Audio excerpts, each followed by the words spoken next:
Good morning. ప్రభువైన యేసుక్రీస్తు వారి పరిశుద్ధ నామములో అందరికీ శుభాలు. ఈరోజు మన అనుదిన ఆత్మీయ ఆహారంగా మత్తయి సువార్త 11వ అధ్యాయం 12వ వచనాన్ని ధ్యానించుకుందాం.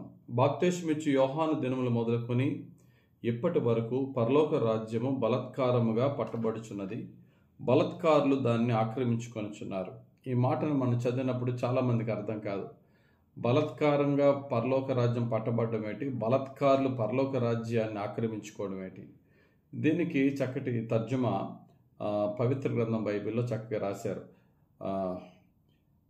మత్తయి సువార్త 11:12లో బాప్తిస్మమిచ్చే యోహాను రోజులు మొదలుకొని ఇప్పటి వరకు పరలోక రాజ్యము తీవ్రతకు గురి అవుతుంది, తీవ్రత గలవారు దానిని ఆక్రమిస్తూ ఉన్నారు.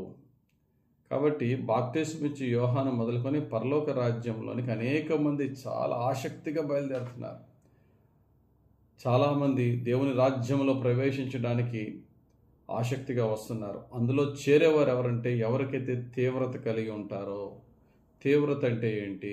భక్తుడైనటువంటి పౌలు రోమీయులకు రాసిన పత్రిక 12వ అధ్యాయం 11వ వచనంలో అంటారు, ఆసక్తి విషయంలో మాంద్యులు కాక ఆత్మయందు తీవ్రత గలవారే ప్రభువును సేవించుడి. ప్రభువుని సేవించే విధానం ఏంటట?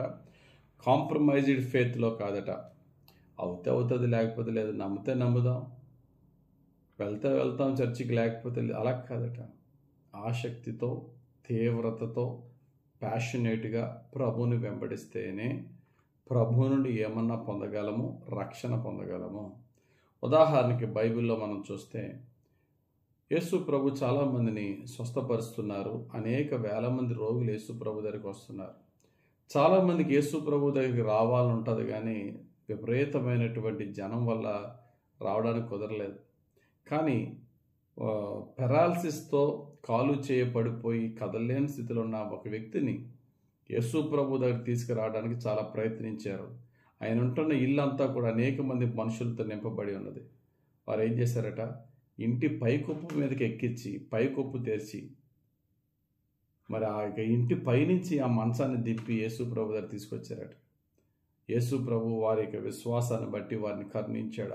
ఆ మాట మనకి లూకాసు వార్త 5వ అధ్యాయము 19-20 వచనాల్లో కనబడుతుంది.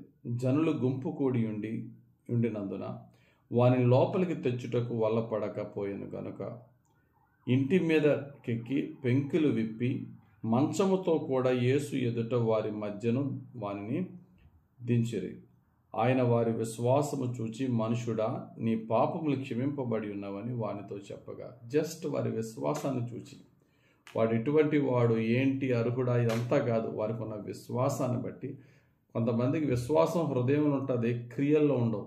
వారికి విశ్వాసం ఉంది, దానికి తగ్గ క్రియలేంటి? ఎన్ని అడ్డుల ఆటంకాలు వచ్చినా, ఎంత శ్రమన్న పడి యేసయ్య దగ్గరికి చేరుట. 12 సంవత్సరాల నుంచి రక్తస్రావం కలిగిన స్త్రీ అనుకుంది యేసు క్రీస్తు ప్రభు యొక్క వస్త్రపు చెంగును ముట్టితే చాలండి. కానీ అది అంత ఈజీ కాదు, ఎందుకంటే అంతమంది జనం గుంపు కూడా ఉన్నారు. బలహీనురాలైన స్త్రీ అక్కడికి వెళ్ళడం కష్టం. ఓ ప్రక్కన రక్తస్రావంతో ఉన్న స్త్రీ ఇంకా కష్టం. కానీ ఆమె ప్రయత్నం ఆపిందా? ఆపలే. అదే తీవ్రతతో వెళ్ళింది, వస్త్రపు చెంగును ముట్టింది, ప్రభావం యేసయ్య నుంచి వెళ్ళింది, ఆమె స్వస్థత వచ్చింది. యేసు ప్రభు రోడ్డు అంటే వెళ్తాడంటే ఒక గుడ్డివాడు విన్నాడంటే, ఏంటి చప్పుడంటే, యేసు ప్రభు వెళ్తున్నాడంటే, యేసు ప్రభువా నన్ను కరుణించవని భర్తీమైన గుడ్డివాడు అరిశాడు. అతడు అరుస్తుంటే ప్రక్కన వాళ్ళు ఏమన్నారట? ఊరుకోవయ్యా అన్నారట. ఊరుకో అనేకోళ్ళు ఇంకా గట్టిగా అరిసాడట. మార్కు సువార్త 10వ అధ్యాయం 48వ వచనం. ఊరకుండమని అనేకులు వాడిని గద్దించురు, కానీ వాడు దావీదు కుమారుడా, నన్ను కరుణింపమని మరి ఎక్కువగా కేకలు వేశాను.